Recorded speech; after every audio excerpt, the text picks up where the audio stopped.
Hello everyone. Come, join us as we explore one of the hidden gems of Pune, the Ramdara Temple situated in Loni Khardur. The temple is located 25 kilometers from Pune station and 18 kilometers from Hadapsar. The best way to reach the temple is by your own vehicle. There are no direct buses till the temple. The road condition, however, is pathetic and has to be worked upon. Parking charges are 20 rupees for two-wheelers and 40 rupees for four-wheelers. The temple is open every day from 9 a.m. till 5 p.m. If you are looking to visit a spiritual destination that is set in the midst of nature, the Ramdara Temple offers the perfect solution. Since it is a beautiful temple located in the midst of a beautiful setting where you are one with nature. The main deity here is Lord Shiva along with goddess Parvaty. But this temple is more famous for the Rama, Lakshmana and Sita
can go on a nice long trek around the lake.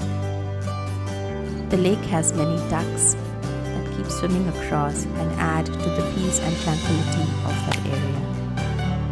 The trek is extremely scenic and takes you all around the lake.